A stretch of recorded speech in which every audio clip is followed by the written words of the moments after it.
यह कहानी एक गरीब लड़का और उसकी पत्नी की है। लड़का एक सेठ के यहाँ नौकरी करता था।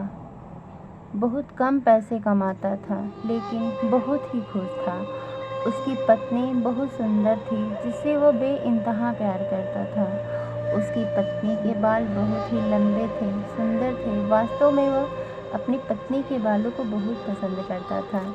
एक दिन पत्नी के बालों में लगाने वाला हेयर क्लिप टूट गया।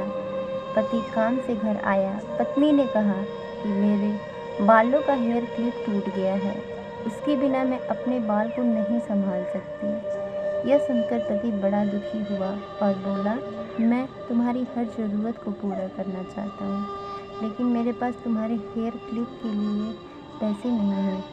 मेरी अपनी घड़ी 1 महीने से खराब है, मैं इसको ही सही नहीं कर पा रहा हूँ। पत्नी ने कहा, ठीक है, मुझे कोई खास ज़रूरत नहीं।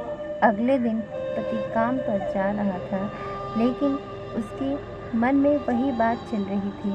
मेरी पत्नी पहली बार मुझसे किसी चीज़ के लिए कहा था, लेकिन मैं उसको भी पूरा नहीं कर पाया। फिर उसका ध्यान खराब घड़ी पर गया।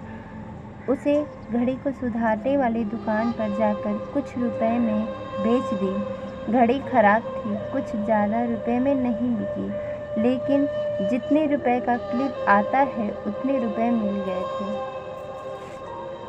वह क्लिप की दुकान पर नया और जैसी उसकी पत्नी का क्लिप था वैसा ही लेकर आया। पति बहुत खुश था कि आज अपनी पत्नी को जाकर देने वाला हूँ। पति घर पहुँचा तो देखा कि उसकी पत्नी के जो सुंदर लंबे बाल थे वे बिल्कुल छोटे करवा लिए हैं।